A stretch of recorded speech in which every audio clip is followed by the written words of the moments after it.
From the garage that sparked a global self-care movement, welcome to the Human Garage Experience, a podcast where we have unfiltered conversations in self-healing, consciousness, and optimizing your life with fascinating individuals changing the status quo. I'm your host, Jason Van Blerk, and I'm honored to have you here. It's interesting, we met the other day, and you mentioned that you had gone to Human Garage in the clinical days. And we just met, and I heard you speak on stage at the Fifth Empire, and I was blown away. I mean, there's a lot of depth in you, and immediately I was like, I want to get to know you, and hear your story. So, how did you get here? I mean, you're a poet now, but what happened to you that led you to creating such masterful pieces? Trauma. Yeah. I mean, come on, trauma. Yeah. Our mess becomes our message. I was molested when I was 5, and it was a repressed memory for 25 years. And so that affected my physical body in ways that I didn't understand. It affected my mental and emotional state. And I moved through the world feeling as though something was wrong with me. But because I couldn't remember the memory, I just assumed it was me. And that led to a depression and to self-loathing, insomnia. I went through so many different eras of different types of expressions of that trauma before I even knew what it was that was causing so much of it. And then creativity was the outlet. Creativity was the only safe space. My home was not the safe space. And I found an outlet in acting first. I moved to Los Angeles to pursue an acting career because acting was the place where not only was it safe to feel, but the more you felt, the better of an actor you were. So I was celebrated when I could access my emotions. And it's really interesting because I learned how to access my emotions through a practice. The actual spending 2-3 months on one single emotion, such as sadness, and going, how do I access sadness? And working on different characters and plays and movies as a focus on sadness specifically to reconnect those neural pathways, because I was so shut down emotionally for my whole life until I found acting. And then acting eventually led to writing and producing. And then I was at an event and I saw a spoken word artist and I went, I can do that. And so I started writing poetry, and that's eventually what kind of took off. I think the trauma and the not knowing how to have an outlet for that led me to creativity and expression, which has led me here to this conversation and to the event that we were at. So interesting. I've talked to a lot of actors, and I've never heard anyone speak about accessing the emotions. Like, they're using and tapping into their emotions, because most people run away from them, right? Mm-hmm. And as a guy growing up in the world today, we're taught to push them down, but that's where our power is. So is that what drives you? Like helping other people with their trauma? What drives you when you're creating pieces? I think those are two different questions, actually, because I think that what drives me is I spent most of my life not wanting to be here, truthfully. I was searching for a way to be happy because deep down, I did not want to be here. And so to fall in love with life is now my message. That's what drives me, is to help people fall in love with life, because I've fallen so deeply in love with life. Not, some days are harder than others, but overall, I'm a very joyful, playful, happy, creative person. And that's not how I grew up. I was so far from that growing up. And so I know that if it's possible for me, it's possible for anyone. And to think about where I was, wow, that was interesting, just bout of emotion. But to think about where I was to where I am now, I have so much compassion and empathy for people who are in the place I was. And I just want people to know that it's possible to get out of there, and not just to a neutral place, but to a place where you're on the other end of the spectrum and life is magical again. Because I think as kids, we come in and life is magical. And so that is what drives me overall. to the other kind of question about my pieces of poetry, they birth through me. I think that creativity, we give birth to creative babies. And so you hear actors and writers and musicians, they talk about this idea that it's speaking through me. And that's funny because people ask me, do you have a writing process or how does this poem come to you? Some of them take me months. Some of them come through in a few hours. And if you looked at my journal, there's almost no words crossed out or anything. Others have lines and blocks and it looks like a maze trying to figure it out. And I think that when you look at creativity through the lens of we're surrogates for creative babies to birth through us, our role, like a mother, is to listen to what that baby needs to be birthed. And so sometimes that's more space. Sometimes it's to be very social. Sometimes you need more yang energy in your life. Sometimes you need more yin. And if we can listen to the project or the poem or the modality, I'm so inspired by what you do because you're downloading, whatever we want to call it, you are in a creative process to develop a modality for how we communicate with our own bodies. And so I hope maybe you can tell me if you relate to that idea that there's a lot of listening and creating space to hear what's next, not so much outlining it and following a preconceived plan. I mean, I would be in the bathtub and all of a sudden I get all these messages and you have to write it so fast you don't have time to think because you're channeling. Mm-hmm. And there is no editing. Like there's no filter. And that's when you enter like a channeled space. And then there's other types of creativity or ways to get into that zone. And do you have a process to become creative? Because to download and write a piece in 5 minutes without thinking anything or editing anything, it takes being in that space. Mm-hmm. Is there a way that you open yourself up so you can go there? Yes and no, because there's a overall creative mindset that is different when it's focused on poetry. Meaning, right now I'm building out my methodology for coaching and how I see reality. And so I lead a small group program called Wizard School, where I'm teaching the energetics of personal development transformational work. I've been a coach since 2013. And before that, I was a personal trainer and had my own personal training business. And so to build out my method, my frameworks is what a lot of my creative energy is going into. So those moments of sitting down with my journal that used to go to writing poetry now go down to thinking about, okay, how do I describe the existence of God through a metaphor in a way that people will understand? And so that is where my creative energy is going. And it's a different mindset than poetry. Mm-hmm. To be in a poetic mindset where I'm writing poetry, I hear poetry, I think poetry, I listen to poetry, and I move through the world seeing almost a different world. And so I haven't written a performance piece of poetry. It's probably been at least 6 months since I finished an actual performance piece. And so to your point, is there a process? I think it's dual. One is macro, one is micro. There's a macro process of being in a headspace where I'm moving through the world, seeing the world through my poetry lens. And that requires less doing and more being. That requires less things on my calendar, less Slack messages to respond to. And right? We're very familiar with that. Yeah, exactly. And then on the micro level,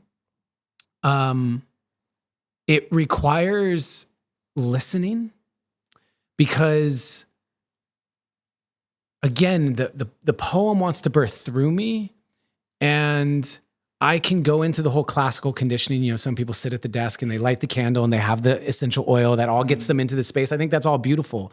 But there's something about having a conversation like this, and you say something about how you get the channel in the bathtub and you have to write it down before it leaves. My brain goes to this famous writer or poet who said poems came to her like gusts of wind, and she'd be outside outside, and she'd have one, and she would sprint home trying to get it written down before the gust of wind was gone. And it was forever gone. And she would literally run to write it down before it was gone. And so you've just sparked that memory, and then there's a bathtub. And so my brain's now putting together this image of a bathtub out in space or in a big field. And so that's how it works on a micro level, because now I'm listening and seeing in a different way, and everything can spark a new poem, everything. And so there's that macro, are you walking in that? And then the micro of, are you paying attention? Are you listening? Because the lens you have on life is where the universe is going to give you clues for the lens you have. So if I'm in the doing of my business funnels and my methodology and all these things, I'm going to hear the conversations around me and see them through that lens, not the lens of a bathtub out in a field. Yes. Yeah. Yeah, there's actually a system in the brain called the reticular activating system. And it filters out anything that's not important to you. Otherwise, there's so much information. It's like, what do you absorb? And so what I find for me, if I set my intention on something and I start thinking about it and then I let it go, and I go in nature, or I'm with friends, or I'm doing something, then all of a sudden all the information comes in. But when I try and sit down and force it and think through it, I end up blocking my natural intuition that comes through. And when we were, during the pandemic, it was very quiet. So we were just being, and all the information was coming in, and we approached it like little kids, like, let's have fun. Like, what if we tried this? What if we tried that? And then you go downstairs and all of a sudden you get information that comes in. And so I think being around good people and listening and being in a good space or a good environment or an inspiring environment is really important to step into that space that you're talking about. And it's also a yin yang. I'm careful, masculine, feminine energy, yin, yang, alpha, omega, whatever words we want to use to describe it. But we have these energies inside of us, and they expand in different ways. Yang/masculine energy expands through doing, and yin/feminine energy expands through relaxation, through being. It's an inhale, exhale. And what I find so interesting is when we do, there's an expansion that does happen, but we have to stop to see what fills in that space that's been created. And you can see that fractally in just the creation of a single poem, which is that every single time I sit down to write a poem, I go, you don't know how to do this. Every single time I go, your best is behind you. You'll never write a poem as good as your last one. You suck. You're stuck. Every single time I must push through that resistance to start and to get going. And I may have to push through it 5 or 6 times in the first 2 hours just to keep going into that. And then once I've pushed through that, there's a moment where it starts to flow. And that's I've created the space, and then stuff flows into it. And that is on the micro level of a single poem, but that's life too. And I think that you're talking about, I don't know what it's called in the brain, the activate mid-singular cortex. There's this A in there, mid-singular cortex, which is the part of our brain that literally develops by doing things we don't want to do and pushing through that. And that's discipline. To me, discipline is doing the things that are important to you even when you don't want to do them. Discipline and willpower. And there's a part of our brain that can only develop through that. And there's a reward. There is a reward for developing that. And I think that, to your point of having this and going and playing, you're combining both of them. You're combining the doing and then also just seeing what comes and allowing that space to fill. And I think that's a really important dynamic and flow of yin and yang energy that not enough people know about. And so therefore, when they hit that resistance, they stop. Yeah. Or they spend all their time in just the being, and they wonder why nothing's coming. It's like you're not pushing yourself beyond the boundaries yet. And there's not like a sustainable foundation either. No, because a lot of times there's a lot of passion, a lot of heart, but there's not a container that can hold that. Or then there's a lot of containment and rules and structure and everything, but there's no heart and there's no passion and there's no feeling that goes through that, and that actually it's received by the people receiving the poem or the audience or anything. And that dance in between the two of them is like a constant surrendering Mm-hmm. to like, okay, now it's your turn. Or like, now, okay, now you take over. No, like to the discipline or to the creative part, or like the yin or the yang, like you say it, no? And it's learning when to give in to which one Mm-hmm. and allowing them both to co-create, to hold that. It's amazing to me how many people come up to me, even at this event we were at. There's a whole circle that came up to me, and this woman was asking about relationships. I get asked a lot about relationships. And when I was talking about relationships, and she's saying, why is it that no matter how many times I tell my partner I want this thing, it's like I have to really force it to get this thing that I want. Why is it take so long from it? And there's this dynamics of energy in relationship that everyone is fascinated by and everyone wants to understand, but so few people look at that energetic dynamic of masculine, feminine, yin yang inside themselves. And as a starting point, if you want to learn how to be great in your relationships romantically, start to understand how those energetic dynamics play inside of yourself. And if you don't know how to start, but you're in a romantic relationship that is working pretty well, notice the dynamic that you have and start to apply that within yourself. Notice how your partner shows up for you and say, okay, where is that version of me energetically inside of myself? And when we can learn how to navigate those twin energies inside of ourselves, we will unlock a potential that very few people really reach. And I'll give a tangible example of this. I was working on my first book at the end of last year, and I got a beautiful little house in the countryside of Spain, just away from everyone. Most days I saw more sheep than I saw humans, and I was just out there, and I loved it. And I brought every journal I'd kept since 2007. And so 15 years of journals that I was going through and seeing all these patterns, and I was crying and reading through all this stuff and remembering all that, because it's been a very hard 15 years. It's been hard. And as I was going through that, I realized I need more yang. This is so yin. I'm so in my emotions. I'm by myself. I'm reading this. I'm feeling all day long. I'm staring out at the ocean and all of this. I need more yang. And so I got back into jujitsu for the first time in years. I got back in, and I was going multiple times a week. And I went, this is so good to get choked out. This is great to hit somebody. And just that felt so amazing to have. And I needed that balance in order for me to be in balance during that time. But I have the awareness to go, okay, this is what I need here. And that's a tangible example for people of what I'm talking about, to understand in your own life internally what energies you need in order to be optimal for that time period of life. We've been there. In what way? Well, on a beach for a month straight, you're just in the yin, enjoying the nature, the ocean, and you get super creative and like emotional and intuitive, and all these other things activate.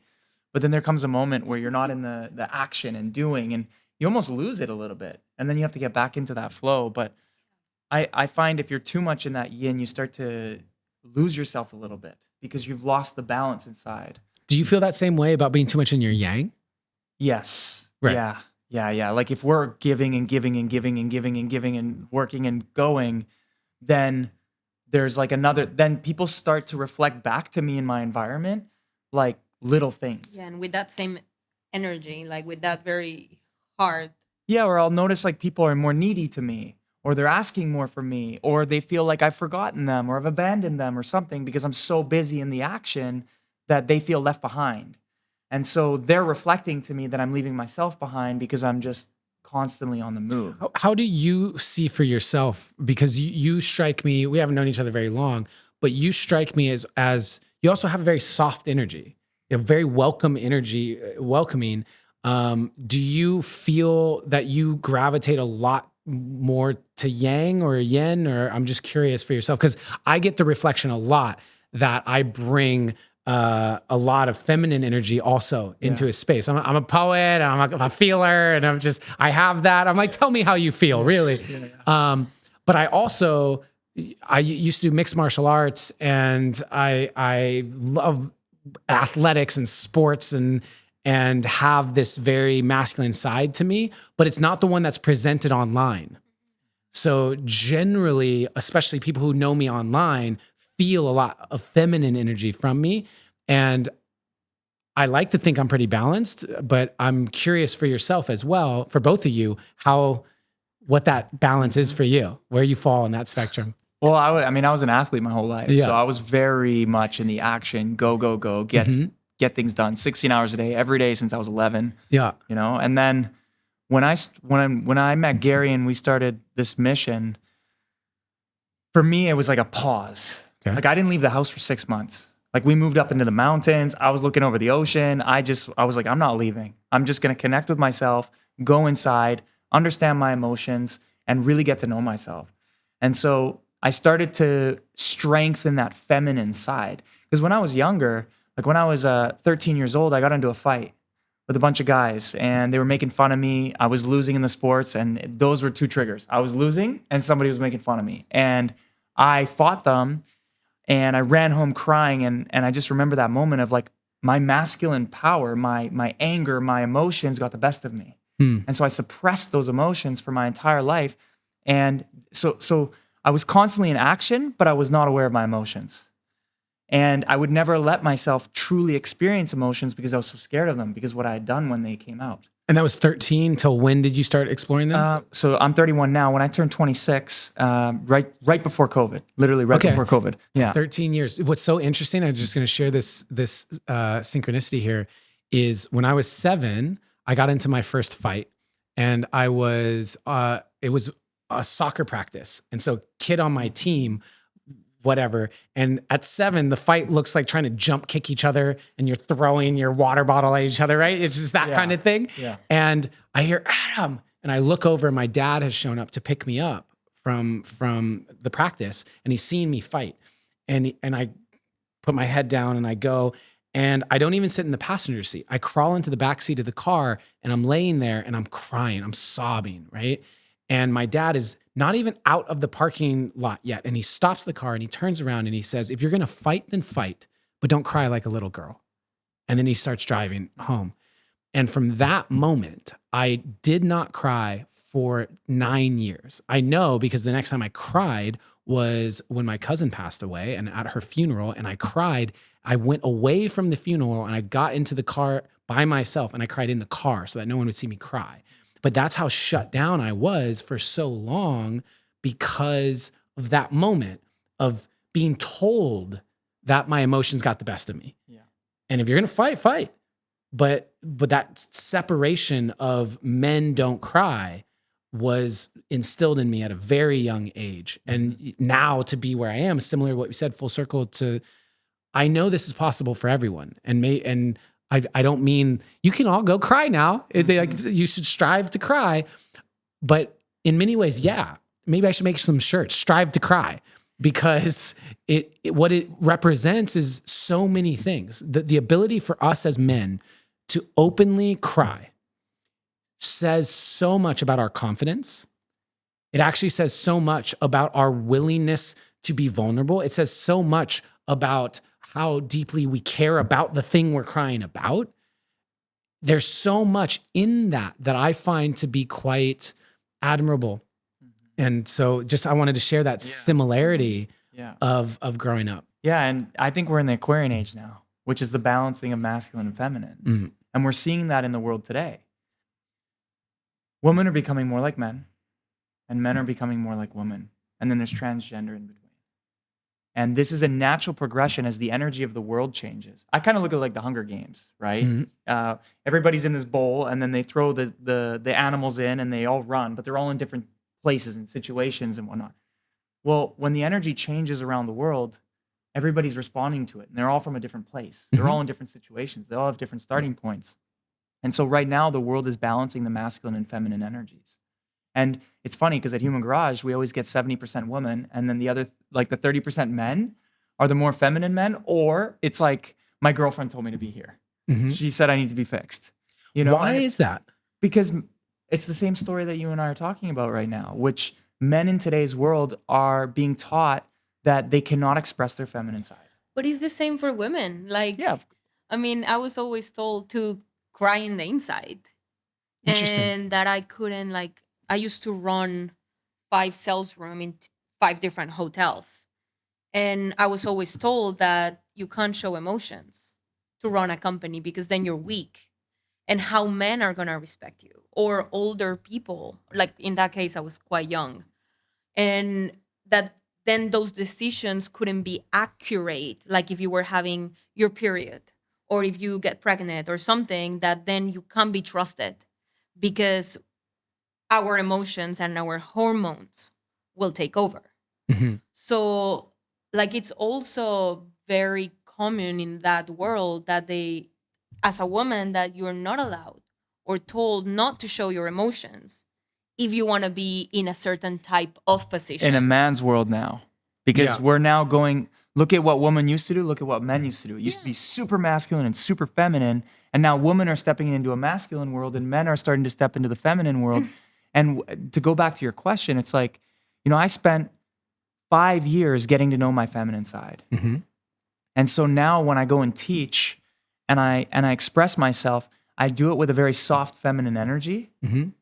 But I also, in my day-to-day life, I act in my more masculine. And I've been playing around with it. And I think recently, this year was when I'm like, I'm ready to turn my masculine side back on. Because I've been sitting in the feminine side for a long time. I mean, I've been very creative in creating programs and social media and branding and ideas and maneuvers and processes to help people. But it was very much from a yin place. And now I'm stepping into the masculine side, which is like, I'm going to go out in the world and I'm going to start traveling and I'm going to start meeting people and I'm going to start doing again. I'm going to get out there. And so I've played around with balancing the two, but I do find when I teach, the tone of my voice and the way that I say things, and when I tap into my emotions before I go on stage, it allows me to balance the two when I'm talking. To your point about being told as a woman not to, that's because the entire system has been built to over prioritize and reward masculine energy. Do more competition, crush your competition, who's right, all of that kind of thing. And I think that we have gotten, I don't look at it through the lens of conspiracy theories so much. I don't look at it through the lens of evil in the same way that a lot of people will. I think that the reality is that we as human beings are going to adapt to survive in certain dynamics, right? And we have apparently needed as a society to go into that yang energy for a good period of time in order for us to get through whatever we needed to get through to get to where we are now. Great. If you're feeling stuck, you're dealing with trauma, stress, and tension in your body, and you're ready for a full reset, we created the 28-Day Life Reset to teach you everything that you need to heal yourself. We have people all around the world healing themselves from Parkinson's disease, dementia, scoliosis, autoimmune, anxiety, stress, chronic health issues. We created this program. It's 15 minutes a day of fascial maneuvers every day for 28 days so that you can finally start to take care of your body again. If you want to join the 28-Day Life Reset, you can find it in the link of the show notes below. We are seeing a collapse of every system, political, medical, governance, education, all of it is collapsing. And so what that tells us is the hyper masculine way that we've done it got us here, but it is no longer serving. We've outgrown it. Yeah. The problem is that those systems have been designed in a way in which they now sort of circle the wagons in a very masculine way to protect themselves, and they go into fight.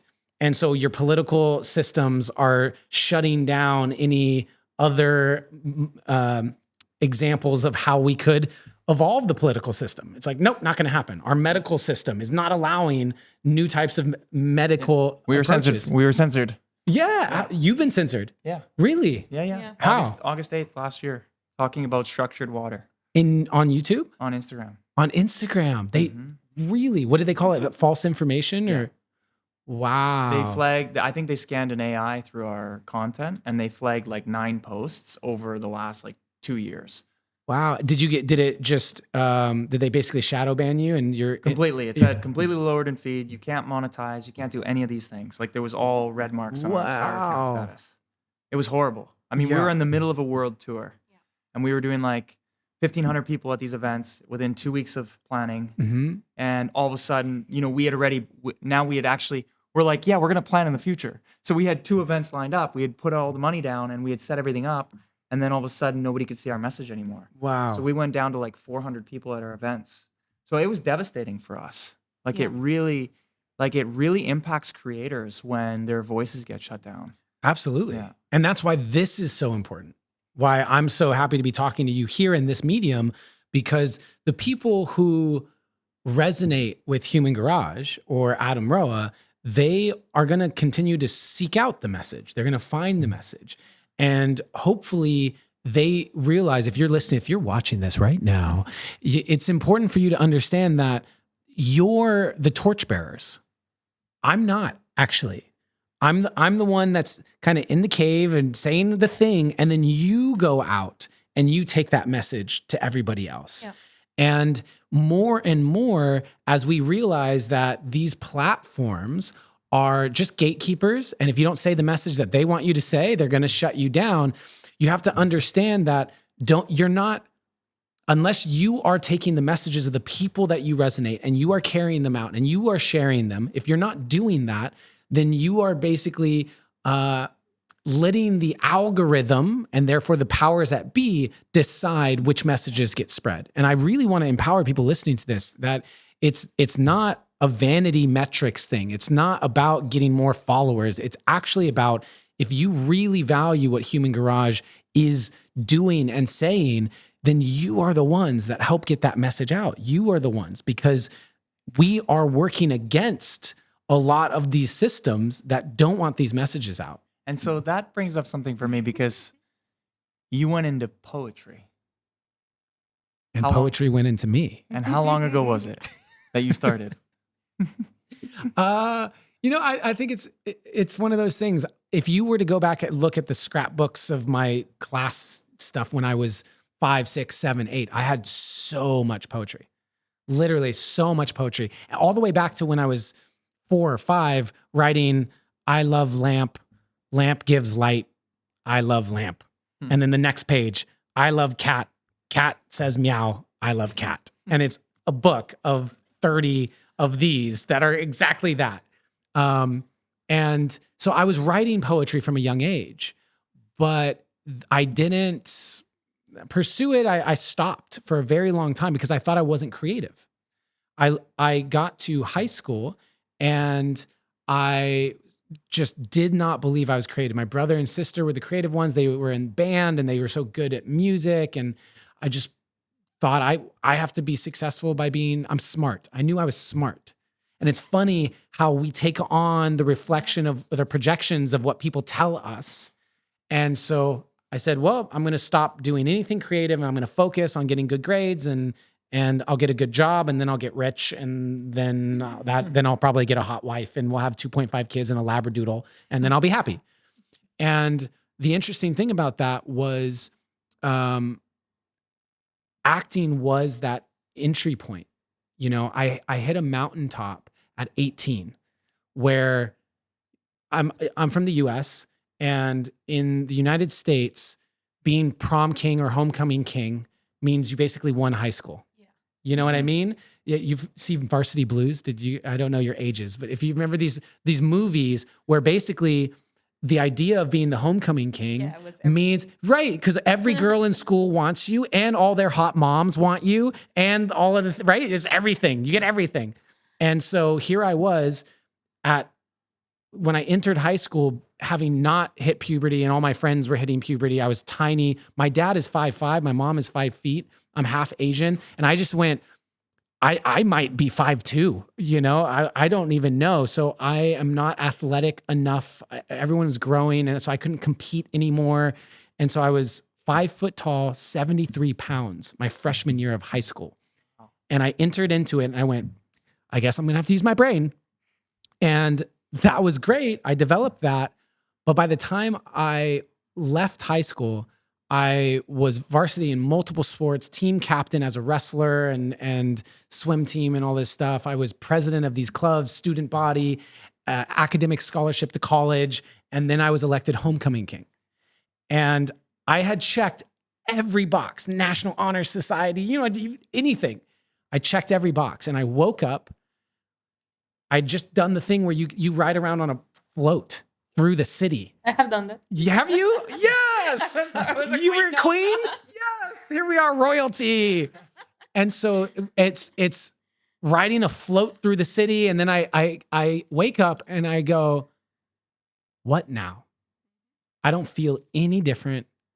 In fact, I feel worse because I thought I would feel different and I don't. And I don't know where to go from here.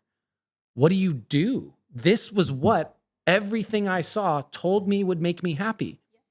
And that was a moment where it shifted for me. And I went, okay, everything else they told me to do was go to college, get a career, get the labradoodle and the things, right? And so I can't believe that is going to make me happy.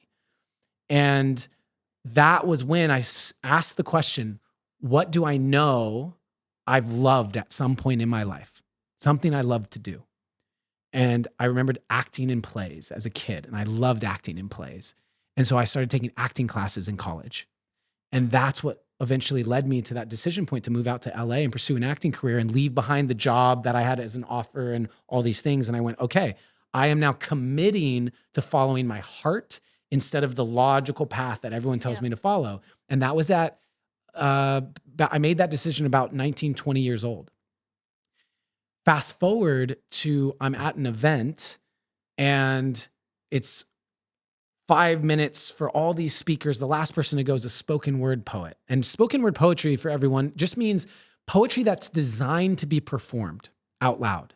Because there's some poetry that's meant to be on a page and some of it that's meant because of the way it's said and the performance and the cadence and all of these things.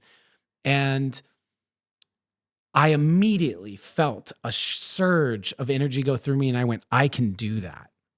I definitely can do that. I know I can. I'd never done it before. I'd never even seen it before, but I knew I could do it. And I went home and wrote a poem. I read it to my friends the next day. One of them said, your next poem should be called You Are Who You've Been Looking For. I said, okay. I went home. I wrote in my journal, You Are Who You've Been Looking For. It took me 48 hours to write that poem. That poem 5 years later would go on to be the most viral poetry performance in history, basically. It's been viewed more than 250 million times and it completely changed the trajectory of my life. We're sitting here because of that poem going viral. And so poetry to me, it was a long answer to your question, but poetry to me, there were seeds of it early on. And I think that's very important because I get a lot of clients. I do one-on-one coaching and I have a lot of clients who have hit a mountaintop of success or what fame or whatever. And they go, this didn't change anything. Now what? And I always say, the universe gave us the clues. It's there. It's there and we get to follow that next breadcrumb. And so it was always there for me. But the other piece to that is you have to say yes. You have to say yes to go on the journey. I believe the universe will always give you your next breadcrumb, but people are waiting to see that there's numbers 2 and 3 and 4 before they actually follow the first one. And so if you're willing to say yes and let go of the need to see 2 or 3 or 4 steps ahead and just say, I do know what that next one is. That next one might look like leaving my toxic relationship. It might look like moving to that place I've always wanted to live. It might look like starting to write poetry because I've always been interested. And I heard that dude on the Human Garage podcast and I just like, this is my permission. Whatever it is, you got to take that step. And that's what generates that momentum that will ultimately shift your life and unlock magic. You have to meet the universe halfway. Yeah. And it's also learning to say no. Because then some will tempt you. No, you have this dream and a little bit of fear can kick in. And then, you know, a great job with a great title or a great paycheck comes by when you have that dream. And it's also being like, okay, do I trust? And I say yes. Because you have to say yes to here and maybe say no to that corporate, super juicy something that might cage you in again. No, because then you have like that 2 aspects of the yin and the yang saying, but the structure, but the house, but the bills, but this, but that. But then it's like, but your heart and your dreams and, you know, possibilities and magic. And it's knowing or saying yes and no at the same time. Yeah, they're the same. What part of you? They're exactly the same. To say no to something is to say yes to something else. To say yes to something is to say no to everything else. Yep. And so understand that when you actually say no to something, why it gets hard is because you know what you can see what you're saying no to, but you have no idea what you're saying yes to. Yeah, exactly. And that's hard for our minds to comprehend. But understand that when you say yes to something, you're saying no to everything 100%. else. And so that yes better be a full body yes that turns you on for life and the timeline that you're on. Because if it is not, you are saying yes to something that is less than something over here. And that is where having, for me, a spiritual practice has been such a game changer because it's allowed me to have this sense of faith and this belief system that it's all working for me. It's all working out. The more that I've let go of needing to make things happen the way I thought they needed to happen, and I've surrendered into it's happening, and it's going to happen in a way that I can't possibly predict. And my job is to show up to each and every moment completely, fully present, heart open. This is all of me. Own it and put in the discipline and the work when I know it's that time. Yeah, exactly. Be in that. That's my job. That is my joy of being. That is my job. And if I can do that, the universe and I are now dancing together in a beautiful way. I couldn't have any gray areas and unknown because of my sexual trauma as a child. Gray area was unsafe. It just didn't feel safe at all. And so I needed to know what was right and what was wrong, a sense of justice. I needed to know where I was going, what the plan was, how I was going to get there, what I needed to do, because any level that I wasn't controlling was a place I could be hurt. Yeah. And so what I love about what you guys do, and I haven't had a chance to tell you this, but what I love about what you guys do is that you help people feel safe in their bodies. And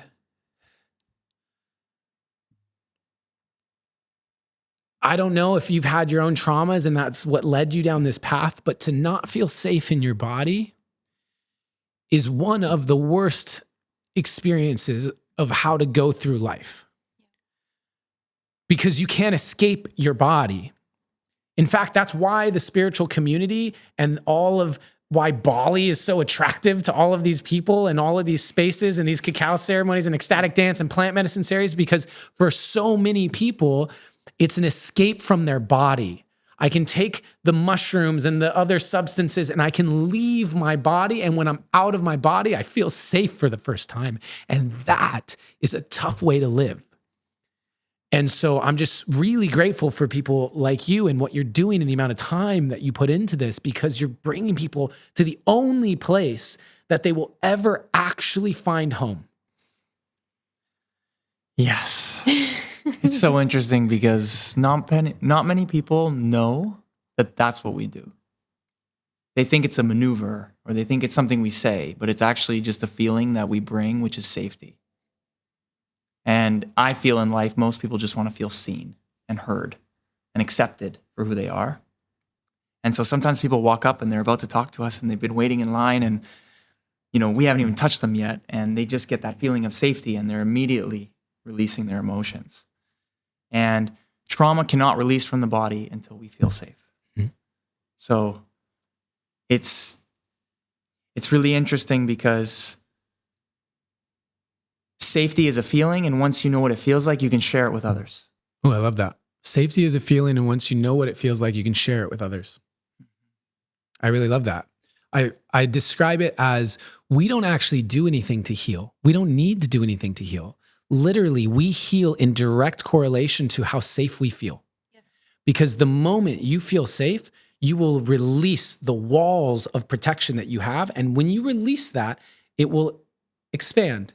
And in that expansion, it will push out anything that doesn't resonate with the love, which is the force of expansion that's coming in to push everything else out.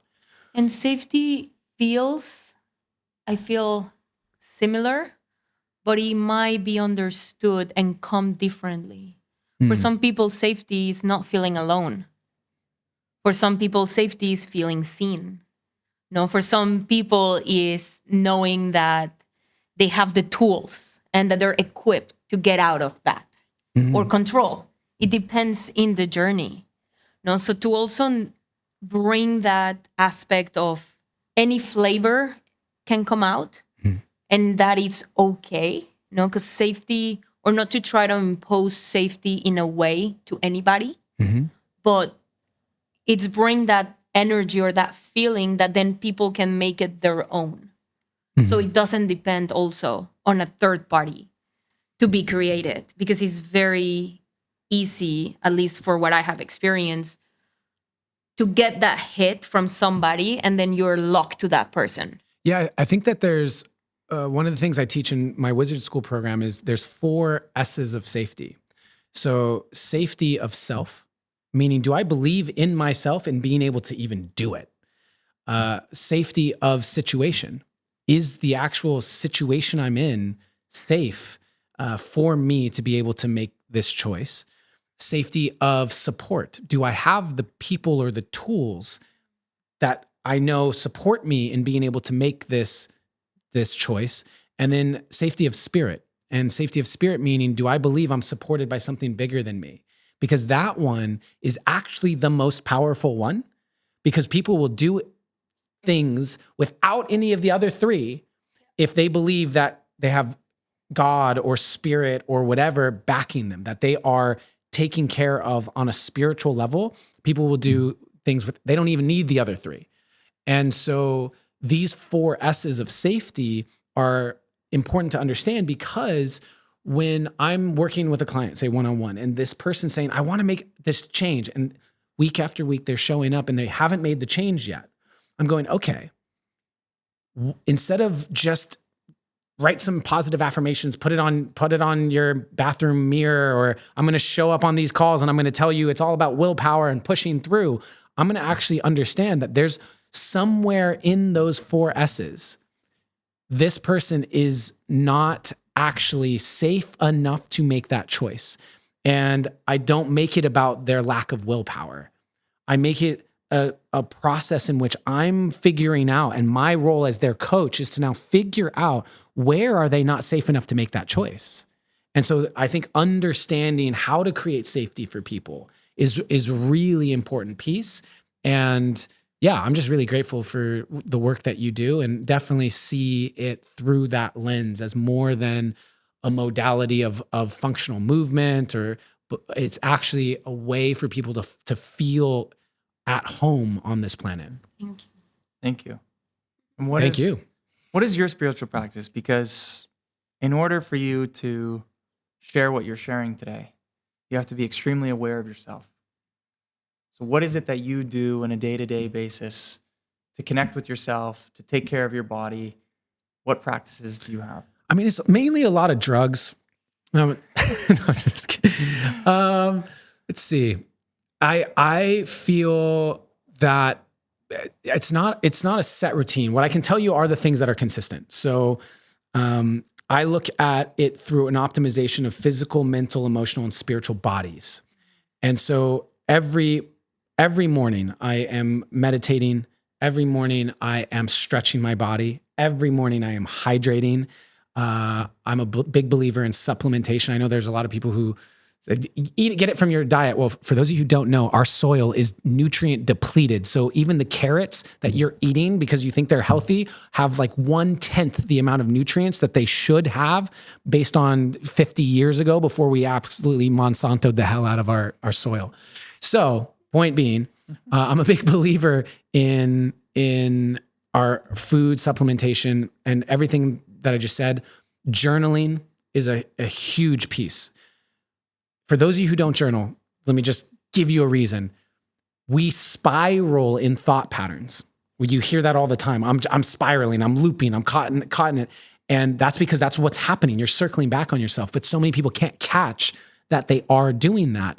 When you write, you are literally taking something inside of yourself and you're forcing it to become linear. You can't spiral. You are now going from a point A to point B, letter after letter after letter. And so that linear process, one, is of value, just that. Then go back and read it.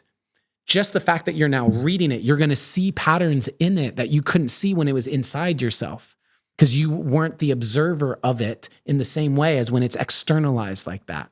Then, if you really want to go a step further, turn that into a creative practice. Turn that thing that you're struggling with, your breakup or your trauma, into a poem or a song. And now you've forced the brain into a creative process where it's repatterning the thing you've been looping in. And you've just figured out, without needing to go into therapy around it necessarily, you have forced your brain to see that thing differently.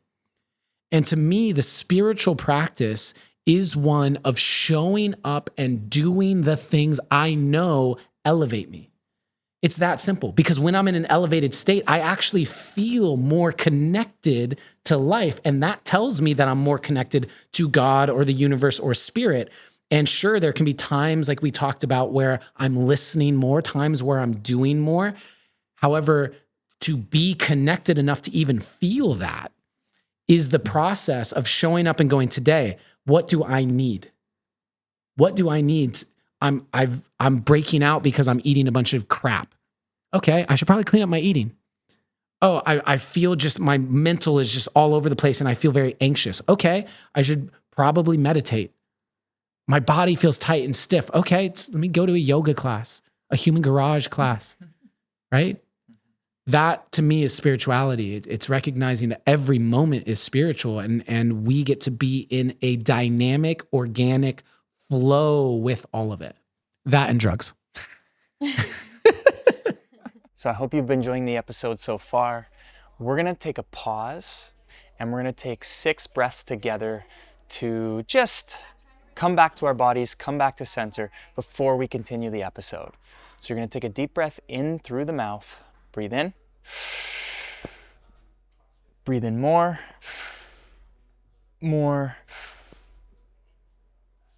And exhale.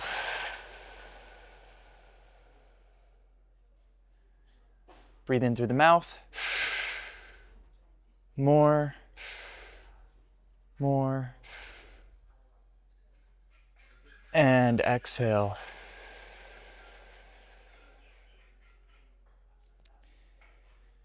I hope you feel reset and recharged. Let's get back into it. No, I wanted to talk about the power of your words. Mine or just the power of words? Of yours and the power of words, both. Because when you were on stage yesterday and you were speaking, I believe what you're saying is a mantra or an activation, or it's landing in people and it's changing them, and they may notice it or they may not. But that's what it felt like to me. What do you feel you're doing when you're presenting and when you're sharing your poetry and your gifts with people?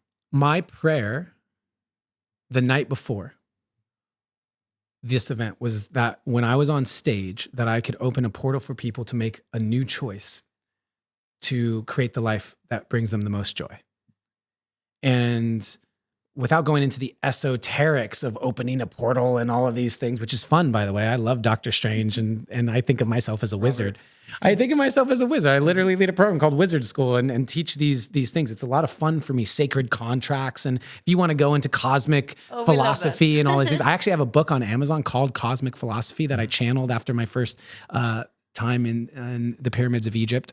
But besides all of that, I hope that every time I'm given a microphone, every time I'm given the stage, every time I'm in conversation with anyone, that the words that I say create an opening for them to make a shift more in the direction that they want to go, that brings them more joy. Because I believe that if we're all living our most joyful life, a lot of the problems that we see on this planet go away. It's not that complicated. The most impactful thing you can do for the world is learn how to love life. The opening line of my poem, Heaven. And so to me, that is the prayer I said at my altar the night before. And I hope that it felt that way. It did. And so now inside of my poetry, my goal with a lot of my I write my poetry for me. It's very important for people to understand that. I don't write it for anyone else. I share my poetry for you. And once I've shared it, it's yours. And that's a beautiful thing about art, because I didn't write, perform, sing Justin Bieber's songs, but then with my partner, I might say, babe, this is our song. Oh, this is my song. We take ownership over art that we didn't even create because of how that art makes us feel. And so once I share it, it's yours, but I write it for me. And so in the sharing, I also understand that there are certain lines in there that are designed to be what I call consciousness hacks. And I'm going to have a 3-month program coming out called Love Like a Poet, where I'm going to have lines of my poetry and unpacking those inside of it so that you can see when I say the most impactful thing you can do for the world is learn how to love life. Okay, amazing. Inside of that is a lot of what we just talked about. Yeah. How is that true? Instead of just assuming that that's true, how is that actually true? Inside of that, so you can write your list of how life's a bitch, but don't forget the asterisk, because for all the times you went through shit, it fertilized a lot of gifts.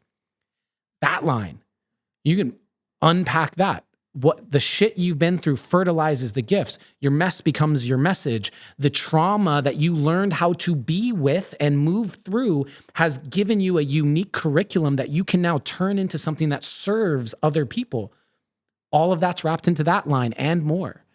And so my goal is that when I say the poem, that you're receiving the lines, and later on you might think about that line or hear that line or go back and listen to it on YouTube or Spotify or whatever and go, ooh, that makes sense in a different way. You shared a poem yesterday. Yeah. Heaven. I'd love to. I shared 3. Yeah. But I Heaven know. was the opening one. Yeah. Yes. I would love if you could share that again with our Oh, audience. the last one. Oh, we the could do last one, both. yes. They were both So incredible. good. Okay. Can we do both? I mean, whatever. Yeah. But Let's whatever. start with Heaven, and then we'll end with the other one. Okay. Yeah. So everyone that's listening to this, I invite you to just really receive this in presence, because as I shared, there's a lot of lines in here that have depth to them that if you can just receive and pick out a couple of them and ruminate on them, a lot can happen. And this poem is called Heaven. You take a nice deep inhale and exhale. The most impactful thing you can do for the world is learn how to love life. All of life. Show people that being happy doesn't mean turning a blind eye to the pain and the sadness and the suffering that happens here. Show them that choosing love doesn't mean ignoring fear. It just means being willing to feel. And those brave souls will always heal as long as they maintain the courage to feel. Because the fear of feeling's really at the root of every fear, which creates a fear of living, because feeling's why we're here. So you can fight the fact that feelings past have felt so freaking hard, but it's the very fact you have felt all that that feels like the part we should celebrate. investigate, learn to navigate with ease. Your emotions are the gift God gives you every time you breathe. Energy and motion with the strength to bring a king down to his knees, and yet contained within emotion is the key to set you free. Yes, contained within emotion is the gift of what being human is, a chance to feel all of life from deep sorrow to deep bliss. And you might wish the two would split, but the twist is that they'll always coexist, because even the heartbreak you hate today had the way paved by a lover's kiss. So you can write your list of how life's a bitch, but don't forget the asterisk, because for all the times you went through shit, it fertilized a lot of gifts. But when you only focus on what you lack, you can't appreciate what you've got. But with gratitude for what you have, you can see that it's a lot. And that is the difference between abundance and scarcity. It's not about what you have, it's about what you see. So the next time you forget how blessed you be, take a moment and focus on the next breath you breathe. The next time you forget how blessed you be, take a moment and focus on the next breath you breathe. And notice you're right here with me. A miracle, a great mystery out of hundreds of trillions of stars in hundreds of billions of galaxies. Somehow, some way, you're here today with me, and we all breathe on a spinning sphere of chemicals spiraling through the universe. You were once one of 200 million sperm. You just happened to get there first. So how could you ever say you're cursed? You've been blessed since before your birth, and you might not think you have it best, but it could definitely be worse. And if you don't believe that yet, go tell the deaf what you just heard. If you don't like what you see, go tell the blind how much it hurts. On your hardest day, when you really want to walk away, go tell the paraplegic how it's unfair. Share how you want to run from all your problems while he's pushed everywhere in a chair. And I'm not saying that life is fair or that it's easy. We all go through a lot. But as you walk through the valley of the shadow of death, don't lose gratitude for the fact that you walk. Celebrate the fact that you can dance and sing. Embrace the abundance in the very act when you talk. Because when you can spot abundance in the simplest things, that's when more abundance unlocks. The simplest things. Taste and touch and breath and smell.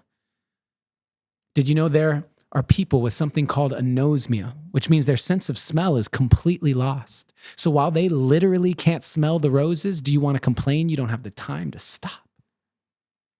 Because this life is the only one that you've got, and there are people who would trade places with you without a second thought. So no matter how many tears, heartbreaks, or bad days you pay, the cemetery is full of souls that know living is worth the cost.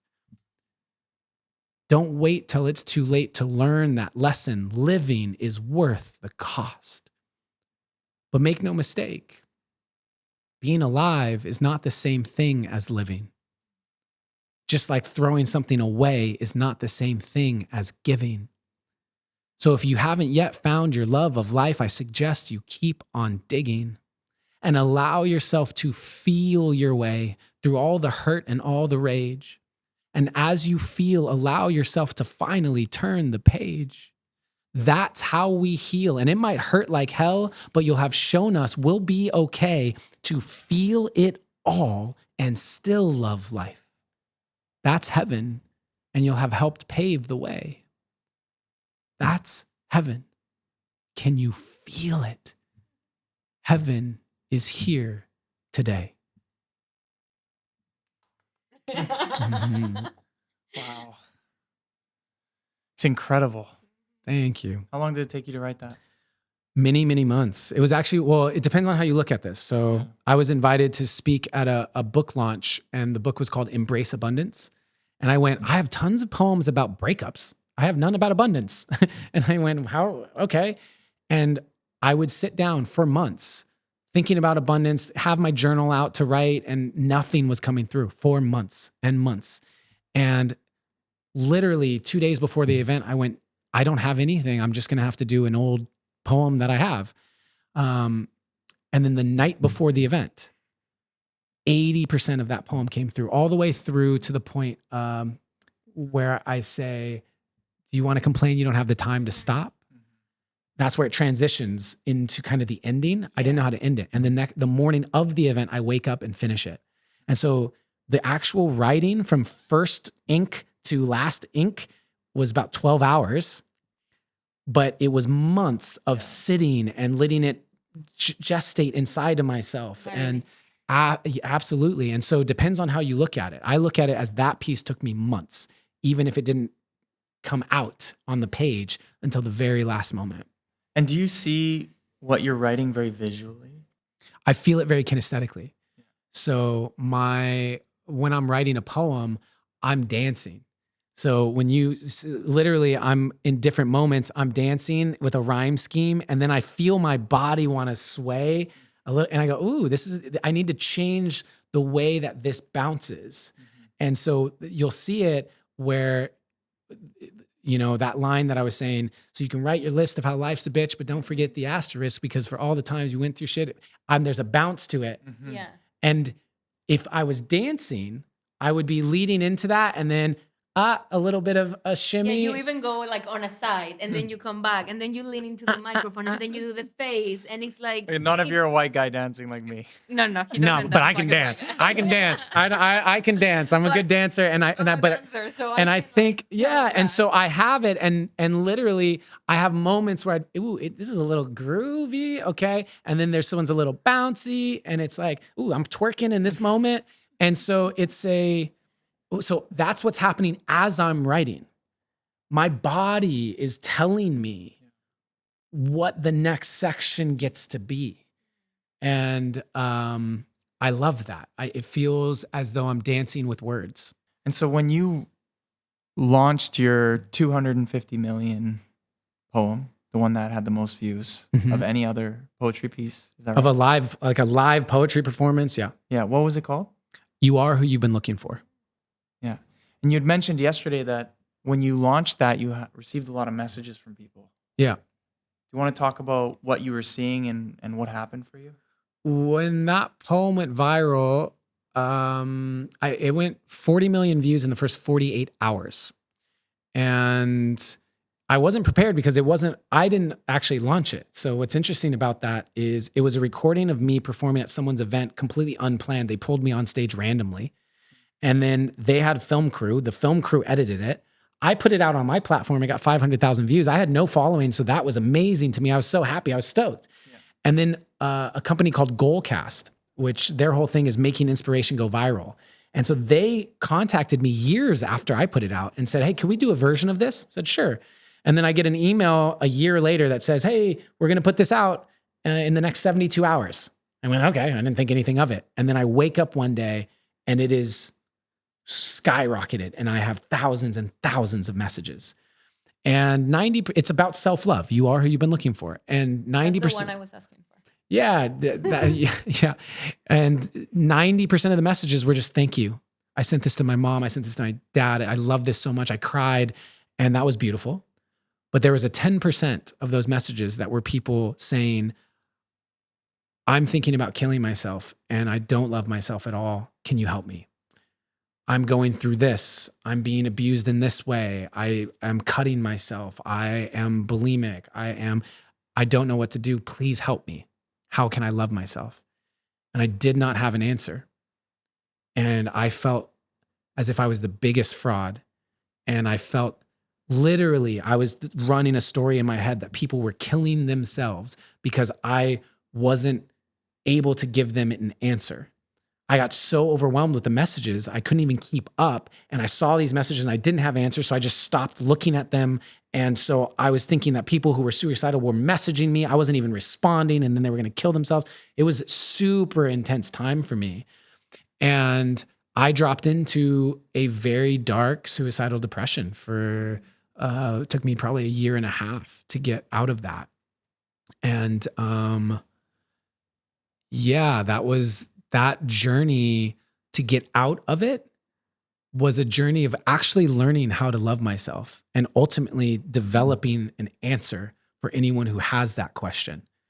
And if anyone asks me now, how do I love myself? I say, self-love is the byproduct of your relationship to yourself.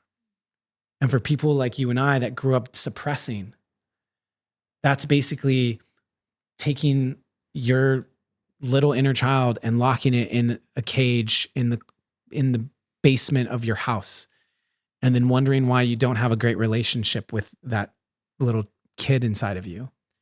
And so I had to develop an entirely new relationship to myself. I had to understand how I was talking to myself.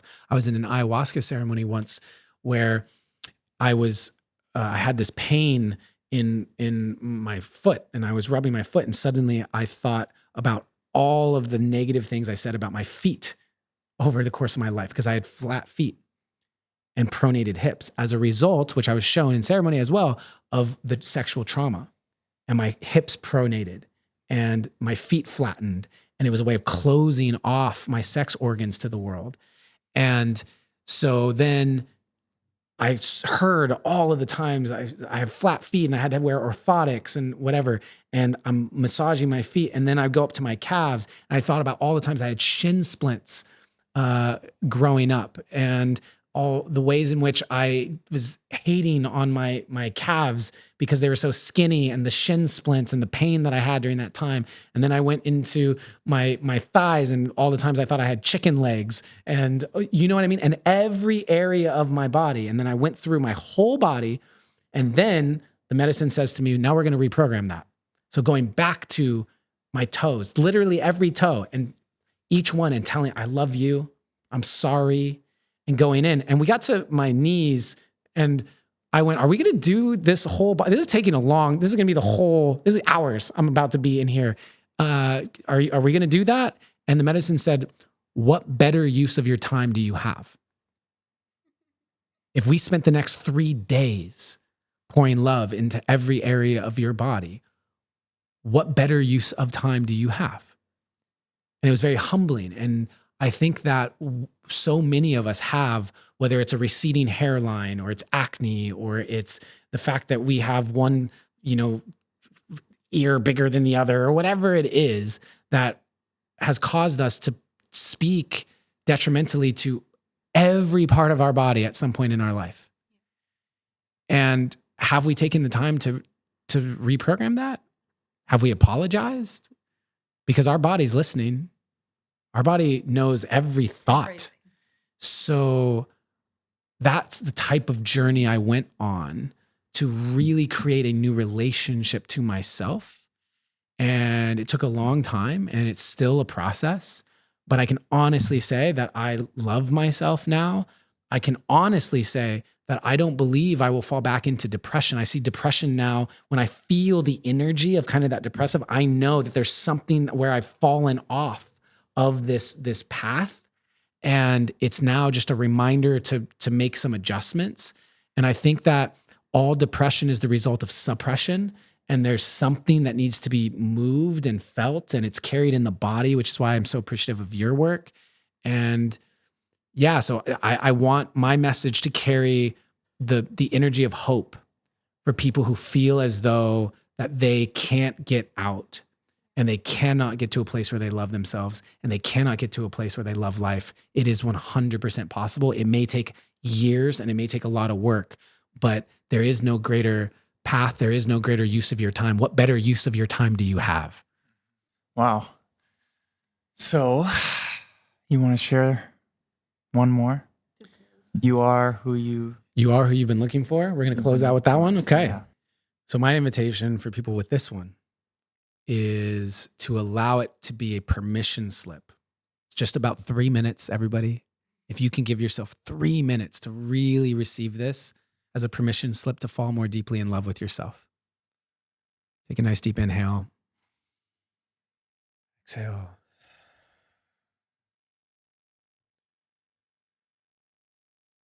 You are who you've been looking for. So stop looking for more unless you're looking in a mirror, because it's about time for you to see clearly that you are who you've been looking for. And that empty feeling you got, that hole in your chest, you only got that feeling because you think you're not blessed with everything you need. You see, we live in a consumerist society, which means they need you to buy stuff. And the easiest way to sell it is to tell you you're not enough. Buy this car, you'll get girls. Buy this bra, you'll get guys. And we're seeing it so much that we start believing these lies. But the truth is, the makeup they're selling to make you feel prettier is the same makeup you buy to stop feeling shittier about this lie they keep telling you that you are not enough. And what about the movies we watch, all the shows on TV? The more I watch, the more I see I need you to complete me. And yes, love is the answer, love is the key, but if you can't love yourself, how can you ever love me? And loving yourself, what does that even mean? Like massages and selfies and that sort of thing? Because the more I think about it, the more it feels weird. I've always thought self-love was something to be feared. I've been taught that arrogance is bad and vanity, it's not good. And even my bracelets are telling me to act how Jesus would. So what should I do? How should I act? I'm supposed to love myself, but how do I even do that? Well, I got a trick that I picked up from a friend that noticed that I was quick to defend her when she'd say something negative about herself. She'd say, I'm so dumb, and I'd say, you're so brilliant. She'd say, I'm so weak, and I'd say, you're so resilient. And when she said, I feel ugly, and I said, you look beautiful, she asked me why I was so dutifully filling up her cup constantly and yet treating my own cup so irresponsibly. Because when I looked in the mirror, my voice was quite clear. You're ugly, you're too thin, your hairline's receding, and you got a pimple on your chin. And that was when she gave me a piece of advice that changed my life. She gave me a hug, and she said, treat yourself like someone you love. Treat yourself like someone you love. And now I'd been standing, but I needed to be sitting because I couldn't believe that I had been letting myself keep forgetting that I was who I'd been looking for. And deep in my core, I knew it was time to stop looking for more until I could look through all my fear and look into a mirror and see clearly that the man looking back at me is the only one who can make me happy, and I am already enough. And I'm not any more special or unique than you. That's why I'm here to speak to you. You are already enough. And when you start to see that, you will start to be that. Your world will get brighter. Your load will get lighter. You can see that with life. You can be a lover, not a fighter. And that life, you deserve it because you are worth it. And there's no point in letting yourself keep forgetting, because no matter what you say or do, you are perfect. And so today, I hope I leave you with a direction correction away from the flaws you see in your reflection. They aren't flaws to me. They are simply protection against all the doubts you have of your perfection. And so start today. Take a good long look in the mirror and say, I am who I've been looking for.